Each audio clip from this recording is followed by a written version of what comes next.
Hello बच्चों, चलिए प्रश्न पढ़ते हैं। एक सिक्के की 3 उछालों में कम से कम एक बार शीर्ष आने की प्रायिकता ज्ञात कीजिए।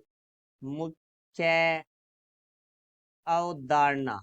तो देखो, हमारा जो प्रश्न है वो प्रायिकता से संबंधित है। तो जो हमारा प्रायिकता का सूत्र होता है वो होता है प्रायिकता बराबर है अनुकूल परिणाम बट्टा में कुल परिणाम। तो देखो, कुल परिणाम हमारे प्रश्न में जो घटना दी गई है उससे संभावित जितने भी परिणाम है वो कुल परिणाम, अनुकूल परिणाम। जो प्रश्न में हमें प्रायिकता पूछी गई है जिसके बारे में, उससे संबंधित जो परिणाम है वो हमारे अनुकूल परिणाम होंगे। तो अब प्रश्न के बारे में बात करते हैं। एक सिक्के की 3 उछालों।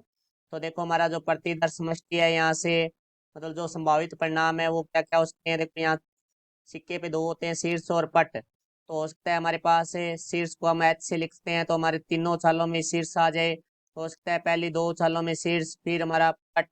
हो सकता है पहले में शीर्ष, दूसरे में पट, तीसरे में शीर्ष। हो सकता है पहले में पट, दूसरे में शीर्ष और तीसरे में शीर्ष।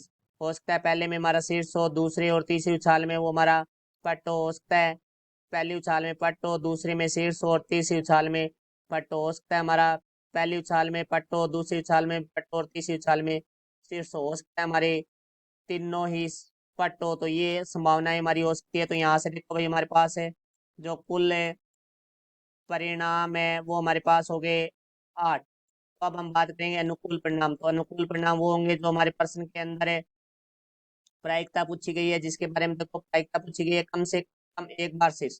तो देखो, एक बार हो सकता है, एक से ज्यादा हो सकता है, तो एक से कम नहीं हो सकता। तो देखो, इसके अंदर कम से कम एक बार है तो एक ये हो गया हमारे पास। ये भी होगा क्योंकि इसमें 2 बार शीर्ष है, इसमें भी 2 बार शीर्ष है, इसमें भी 2 बार शीर्ष है। इसमें भी एक बार है, इसमें एक बार है, इसमें एक बार है, क्योंकि कम से कम एक होना चाहिए। एक से ज्यादा हो सकता है परंतु एक से कम नहीं। इसके अंदर कोई शीर्ष नहीं है तो ये शामिल नहीं होगा। तो हमारे पास अनुकूल परिणाम है वो हो गए 7। तो देखो भाई, एक सिक्के की 3 उछालों में कम से कम एक शीर्ष आने की प्रायिकता। तो बराबर होगा हमारा अनुकूल परिणाम बटा में कुल परिणाम। तो अनुकूल परिणाम है 7 बटा में कुल परिणाम है 8। तो हमारे प्रश्न का उत्तर होगा 7/8। ये हमारे प्रश्न का उत्तर हुआ। आशा करता हूँ समझाया होगा। धन्यवाद।